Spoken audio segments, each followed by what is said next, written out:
بسم الله الرحمن الرحيم. الحمد لله رب العالمين، والصلاة والسلام على أشرف الأنبياء والمرسلين، نبينا محمد وعلى آله وصحبه ومن تبعهم بإحسان إلى يوم الدين. أما بعد، فأعوذ بالله من الشيطان الرجيم. الذين آمنوا ولم يلبسوا إيمانهم بظلم أولئك لهم الأمن وهم مهتدون. زما محترم مسلمانان ورونو، عقیده د توحید د یو ښکلي ونې مثال لري. کله چې د یو میوهدارې ونې د هغې حفاظت کیږي او د هغې لحاظ کیږي، نو دغه ونه ډېرې بهترینې میوې ورکي، ډېر ښکلی فصل ورکي او ډېرې فایدې ورکي. دا بعینه د توحید مثال دی.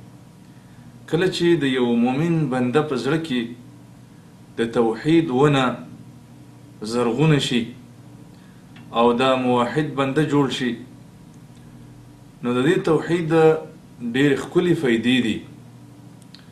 د دې توحید د عقیدې ډېرې ښکلې پایلې دي او ډېرې ښکلې فایدې لري او ډېرې ښې نتیجې ورکوي. زما عزتمند هغې ته وایي د توحید اثرات. نو توحید د انسان په فردي زندگی باندې هم ډېر ښه اثر لري او همدارنګه په اجتماعي ټولنه باندې د توحید هم ډېر ښه اثرات وي. نو اثر التوحید على الفرد والمجتمع، د توحید اثر د انسان په فردي زندگی باندې او همدارنګه په ټولنه باندې. زما عزتمندو، کله چې د یو مؤمن بنده په زړه کې د توحید عقیده راسخه شي، نو د ټولو نه اول فایده چې د مؤمن ته ملاویږي هغه طمانینة قلب العبد وراحته.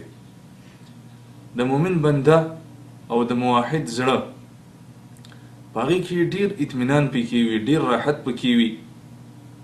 وجه دا ده چې دغه زړه خپل رب پېژندلی وي، په دغه زړه کې په خپل رب باندې توکل وي، په دغه زړه کې د خپل مولا نه ویره وي او په دغه زړه کې د خپل مولا سره محبت وي او په دغه زړه کې د خپل رب معرفت وي او دغه زړه د توحید اوبه څښلي وي او دغه زړه د توحید په رڼا باندې روښانه شوی وي. نو د دې د وجې نه د موحد زړه او د موحد بنده په زړه کې ډېر راحت، سکون، سرور، خوشحالي او اطمینان وي. ابن قیم رحمه الله فرمای: حقیقة المرء قلبه وروحه.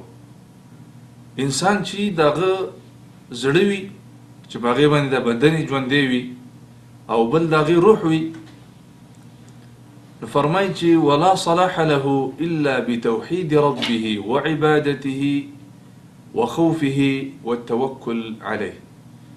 او د انسان زړه ته هیڅکله راحت نه میلاویږي، د انسان زړه هیڅکله نه خوشحالیږي مګر په دې باندې چې خپل رب وپېژني، مګر په دې باندې چې د خپل رب معرفت حاصل کړي او په دې باندې د مؤمن زړه خوشحالیږي چې د هغه په زړه کې د رب توحید وي.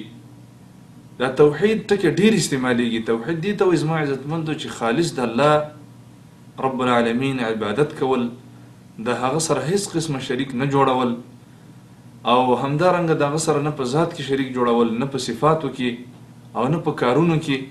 الله سبحانه وتعالی تنی تنها دی، وحده لا شریک ذات دی، هیڅ چا ته محتاج نه دی. ورکړه الله سبحانه وتعالی کوي، فایده الله رب العالمین ورکوي، ټول هر څه اختیار د الله سبحانه وتعالی په لاس کې دی. نو د دې د وجې نه د انسان زړه ته هغه وخت کې راحت او سرور میلاویږي کله چې د خپل رب معرفت حاصل کړي. عبدالله ابن عباس رضی الله تعالی عنه فرمایي: ذاق طعم الایمان. د الله رسول فرمایلی دي چې هغه انسان د ایمان خوند وڅکه چې من رضی بالله ربا وبالاسلام دینا وبمحمد صلی الله علیه وسلم نبیا ورسولا. کوم انسان چې د رب العالمین په ربوبیت باندې خوشحاله شه، معنا دا ده چې په خپل رب باندې ایمان راوړه او په خپل زړه کې د رب العالمین د توحید عقیده هغه راسخه کړله او د خپل رب عبادت شروع کړه، نو دی انسان د ایمان خوند وسک. او همدارنګه کوم انسان چې په دین اسلام باندې راضي شه، معنا دین اسلام یې وپېژنده او د دین اسلام تعلیم او تعلم یې وکړه او د دین اسلام خدمت یې وکړه او د دین اسلام لپاره یې قرباني ورکړله، نو دی انسان په حقیقت کې د ایمان خوند وسکه. او همدارنګه څوک چې د رسول الله صلی الله علیه وسلم په دې حیثیت باندې راضي شي چې هغه نبی دی، هغه موږ ته رسول را لېږلی شوی، په هغه باندې ایمان راوړي، د هغه تابعداري وکړي، د هغه سره محبت وکړي، هغه ته فیصلې ویسي، د هغه تابعداري وکړي، په ټوله زندګۍ کې د محمد رسول الله صلی الله علیه وسلم په نقش و قدم باندې لاړ شي، نو یقینا دی انسان د ایمان خوند وسکه. دارنګه زما عزتمندو عمر رضی الله تعالی عنه فرمایي وی لولا ثلاث لما احببت الحیاة، که درې کارونه نه وی نو زما به ژوند نه وی خوښ، و احببت ان انتقل الى ربي، او ما به دا خوښ کړی وی چې زه خپل رب ته لاړ شم، یعنی په ما باندې مرګ راشي او د خپل رب سره میلاو شم. که درې کارونه نه وی، په هغه درې کارونو کې یو دا چې ان احمل فی سبیل الله سبحانه وتعالى، د الله سبحانه وتعالى په لاره کې د الله د دین لپاره جهادونه دې ته ځم، دا مې ډېر خوښ دي. او همدارنګه ان اضع جبهتي لله سبحانه وتعالى، دا الله ته سجدې لګول دا مې ډېر خوښ دي. او همدارنګه صحبة الصالحین والعلماء، او د صالحینو علماو سره کېناستل او د هغې نه نصیحت اورېدل، دا کارونه مې ډېر خوښ دي. وجه دا وه زما عزتمندو چې د دې اوچتو انسانانو په زړونو کې د رب العالمین معرفت موجود و، او په دې ښکلو زړونو کې د رب العالمین سره مینه موجوده وه، او په دې ښکلو زړونو کې په خپل رب باندې توکل موجود و، او د ښکلو زړونو د رب العالمین د معرفت اوبه څکلې وي.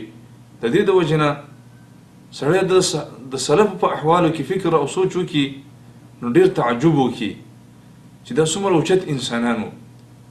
الغرض د توحید په وجه باندې د انسان زړه ته سکون، اطمینان، خوشحالي او راحت راځي. وجه دا ده چې د توحید د رب العالمین دا د رب العالمین معرفت دی، او د رب العالمین په معرفت سره د انسان په زړه کې خوشحالي نه راځي. همدارنګه زما عزتمندو د توحید په وجه باندې انسان یو کامل او مستقل انسان جوړیږي.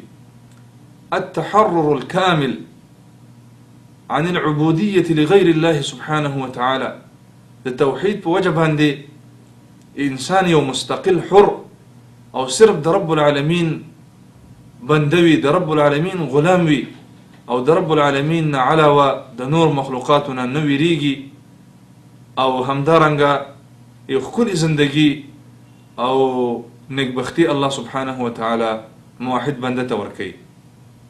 تاسو سوچ وکړئ زما عزتمندو، موحد بنده په خپل رب باندې توکل کوي، په خپل رب باندې خپل ځان سپاري، نو ډېره ښکلې بهترینه زندگی وي، نه د چا نه ویریږي، ځکه چې خپل ځان رب ته سپارلی وي. د دنیا په کارونو کې هم او د آخرت په کارونو کې هم کوشش کوي، خو دا ده چې خوف او ویره ورسره د دنیا کارونو کې دومره نه وي، د رزق په مسله کې، او همدارنګه د خپل مستقبل په مسله کې، او همدارنګه د صحت په مسله کې، ټولو کې دا کوشش کوي، اسباب تلاش کوي، خو دا ده چې زړه په رب العالمین باندې راجمع وي، د توحید فایده وي.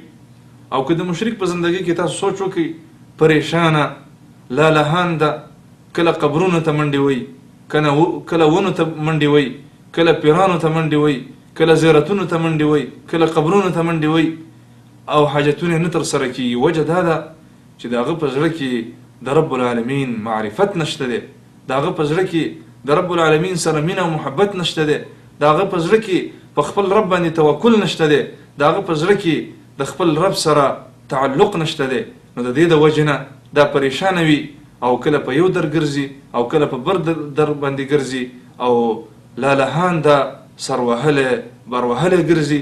وجه دا ده چې زړه د رب العالمین د معرفت نه خالي وي. همدارنګه زما عزتمندو د توحید په وجه باندې انسان په خپل رب باندې توکل کوي او دا ډیره لویه فایده ده.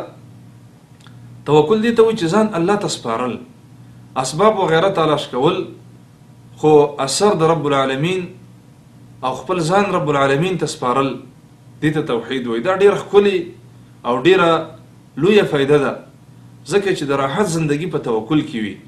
خپل رب باندې ځان وسپاره، الله سبحانه وتعالی چې ستا په باره کې څنګه فیصله کړې وه هغسې به کېږي.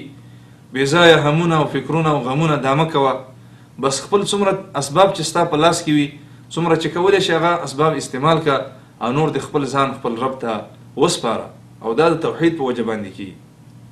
همدارنګه زما عزتمندو د توحید په وجه باندې بنده چې وي هغه په خپل رب باندې ډیر ډاډمن وي. وجه دا ده چې رب العالمین د ټولو اشیاو خالق دی او ټول مخلوقات د هغه په اراده کې رابندي. نو چې الله سبحانه وتعالی تا ته د خیر اراده وکړي که ټوله دنیا را جمع شي دغه خیر له تا نه نشي لرې کولی، او که رب العالمین یو انسان ته د شر او یو انسان ته د ضرر اراده وکړي که دا ټول مخلوقات را جمع شي دغه مصیبت دغه تکلیف او دغه ضرر ترې نشي دفع کولی. نو زما عزتمندو دا څومره ښکلې عقیده ده. د دې د وجې نه موحد بنده هغه د رب العالمین نه ویریږي او د چا پروا نه کوي، او دا کفار او دا منافقین او مجرمین ورته داسې ښکاري لکه سپي، هیڅ پروا یې نه. او چې کله د انسان په زړه کې د توحید عقیده نه وي نو کله د کفارو نه یریږي او کله یو ته صفر طاقت وي او کله بل ته صفر طاقت وي، د صفرونه صفرونه جوړ کړي. وجه دا ده چې د هغه په زړه کې صفر طاقت نشته دی چې هغه د رب العالمین معرفت دی، د هغه په زړه کې قوت نشته دی چې هغه په رب العالمین باندې توکل دی، د هغه په زړه کې حیات او جون نشته دی چې هغه د رب العالمین سره تعلق دی. د دې د وجې نه موحد بنده په خپل رب باندې ډیر ډاډمن وي. همدارنګه زما عزتمندو د توحید په وجه باندې مؤمن بنده ډیر شجاع او ډیر زړور وي، د حق په باره کې د چا نه ویریږي. لا یخافون لومة لائم، د خپل رب باندې د هغه زړه ډاډمن وي او د حق په باره کې له هیڅ چا نه ویریږي. زما عزتمندو دا مختصرا من ذکر کوو، دا مسلې ډېرې اوږدې دي. تاسو د صحابه کرامو په جن کې سوچ وکئ، هغه انسانانو چې کله خپل رب وپېژنده او د هغوی په زړونو کې د توحید عقیده راسخه شوله او د خپل رب سره تعلق جوړ شه، څومره لوی لوی بادشاهان یې راسملولې، څومره لوی لوی ملکونه فتح کړل او د هیڅ چا نه به نه وېرېدل. تاسو سوچ وکئ یو د دنیا په لحاظ سره به یو کمزوری صحابي به چې دومره اسباب به ورسره نه او د لوی لوی بادشاهانو په مخامخ به ودرېدل او د رسول الله صلی الله علیه وسلم پیغام به ډیر په زړورتیا سره ورسو. دا څه وجه وه؟ وجه دا وه زما عزتمندو چې د هغوی په زړونو کې د توحید عقیدې ځای نیولی و، د هغوی په زړونو کې د توحید ونه رازغونه شوې وه او دغه ښکلې میوې ورکړې وې. د دې د وجې نه توحید د انسان په فردي ژوند باندې ډیر اثرات لري. اختصارا دا یو څو موږ ذکر کړه. الله سبحانه وتعالی دې وکړي چې زموږ او ستاسو په زړونو کې د توحید دا ښکلې ونه رازرغونه شي او بیا پکې مضبوطه شي او بیا موږ او تاسو ته ډېرې فایدې او میوې راکړي. والسلام علیکم ورحمة الله وبرکاته.